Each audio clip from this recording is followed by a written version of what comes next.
Well, hey everyone, Growler here.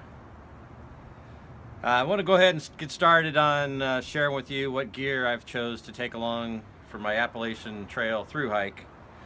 I figured I'd go ahead and break these videos down into three, and that way I can do a little bit better job of talking about what I picked and why I picked it. So this first video, we're going to talk about the big three. So first off, for the backpack, I went with the Z-Pack Arc Blast. Modifications that I had done is I got the extra left-right side pockets, side pouches. Like to be able to carry my rain gear and water filtration, things like that on the outside. Keep most of this net in the front open. Also got left and right hip belt pockets. I also got one shoulder strap pocket for carrying things, and I also went with the extra lumbar support pad. So had this pack out on trail a number of times, testing it. I do like the way it carries. Sometimes this is main frame bar here, if you tilt your head back, you'll sometimes bang your head into that, but with some fine tuning in the adjustment, you can get that bar pretty much out of your way. One of the only other issues that I've had with the pack is, you can see compared to like an Osprey or something like that, the webbing straps are quite a bit smaller, and under a heavy load, the pack straps do tend to slip, particularly this left side for whatever reason slips. So the quick fix for that is to just tie a half, get the strap comfortable where you want it, and then just tie a half hitch with the remaining webbing underneath that buckle, and it doesn't slide anymore. I got this idea off of YouTube. I can't remember the gentleman's name, but the road ID tag meant to go on a shoelace of your shoes, but this has got name, any kind of medications you're on, family members, contact points, things like that. So I like the idea of having that on the outside. Also on my pack, I am going to use the Spot GPS tracker, and in various configurations of where to carry this and how to carry it, I actually ended up sewing the strap that holds the Spot in place onto a load lifter strap.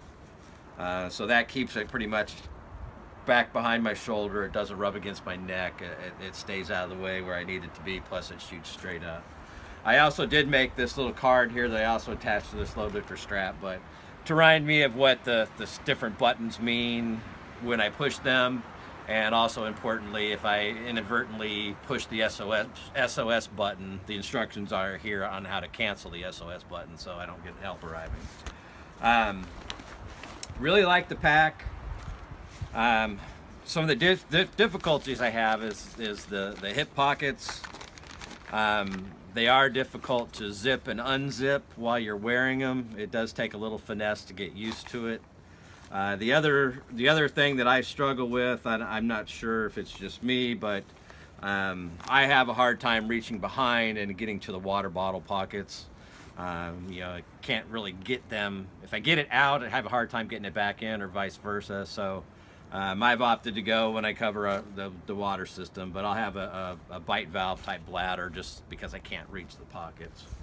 I did carry this pack for 5-6 hours one day in a pretty steady rain, with no rain cover on it, and basically, and no pack liner in it. And after, like I said, 4 or 5 hours, I took everything out, and there was a small puddle of water in the bottom of it. So it is not entirely waterproof. It is, very, very water resistant. I am not going to use a pack liner, but the stuff that needs to stay dry will be in waterproof bags. I did opt for the Z-Packs Cuban fiber backpack cover after that rain testing, so put the backpack cover on.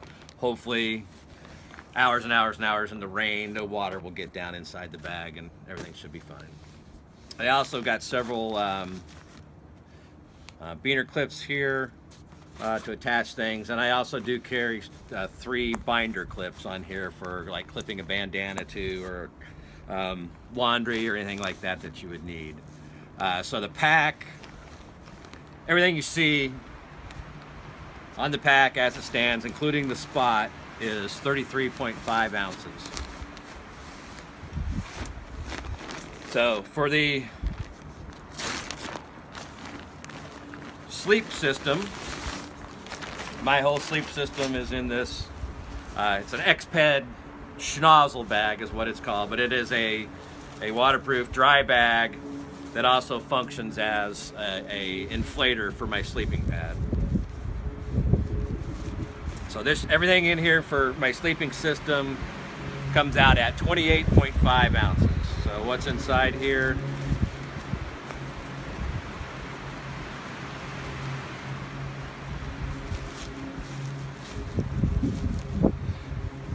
Pure luxury item, but an X-Ped inflatable down pillow.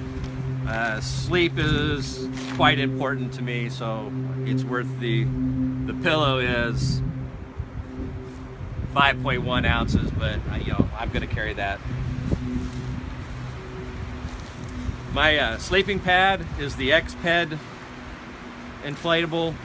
I remember the brand.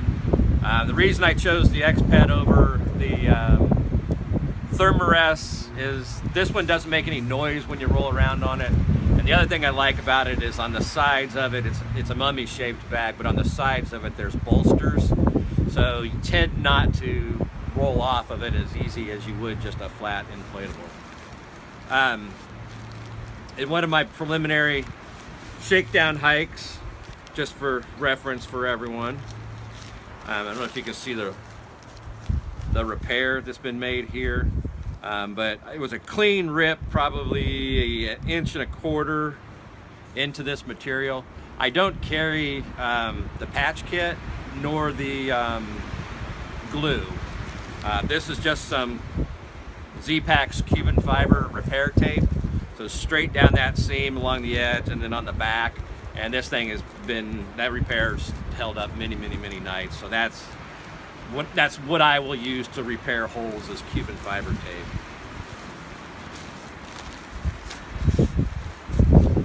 I'm going to carry the Cocoon Silk Mummy Liner. It adds a little bit of warmth when it's cold, but mostly to try to keep my bag clean.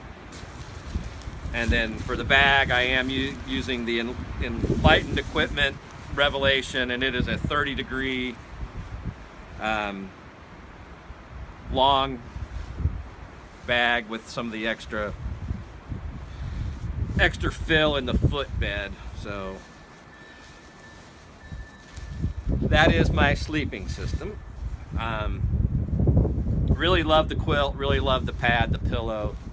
If it gets too cold, I'll start putting on puffy jackets and everything else. But the goal is to carry that bag, probably just carry that whole sleeping system the whole way. And for tent, I am using the Z-Pack's duplex tent. And then I also am going to carry the footprint for this. The footprint won't always go under the tent, but that'll be what I lay on if I sleep in the shelters. Give me personal space on the ground where I can stay clean, things like that. So that's mostly the main purpose for the footprint. I have made a lot of Cuban fiber bags myself. If you go to Yama Mountain, Y-A-M-A, Yama Mountain Gear, he sells kits on that you can get Cuban fiber and the tape and instructions and everything else, but you can make your own bags. I did make a bag for my tent that's probably about 4 inches wider or longer than the Z-Pack's bag that it came in, because on my I'm going to carry my tent on the outside here, and in the original bag that came from Z-Pack's, it's almost the same width as what these attach points are. So I made the bag a little bit larger so that it'd be easier to get the tent in and out, and stay on the bag. And I am using titanium, some titanium stakes, and using my trekking poles for the tent, or for the support. So the tent with the stakes and the footprint, everything comes in at 28.5 ounces. So I'm gonna go ahead and set up the tent, maybe throw the sleeping system in the tent. And I did make a couple small modifications to the tent, and I'll show you those. So here's my CPAX duplex tent.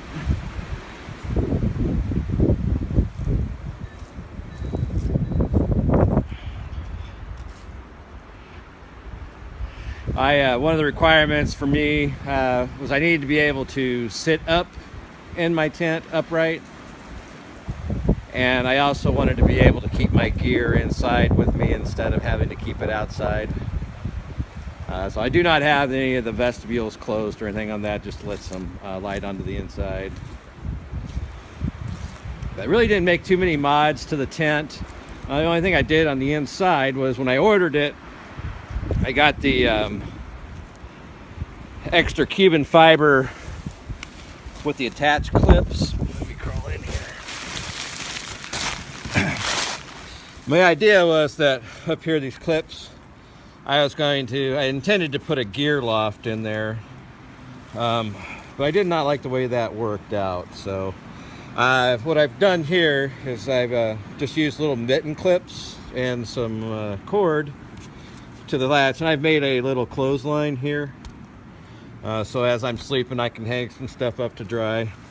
And also right across the ridge line up here, there is also some cord, also again to be able to hang things from. And then the other thing that I've done is attached to this other loop here. These are Photon Freedom lights. One is a red light, and then the other is a bullnose white light. But just gonna leave those attached, hanging from the tent at all times there, just so that I can wake up and just kind of click the light, and I've got light when I need it.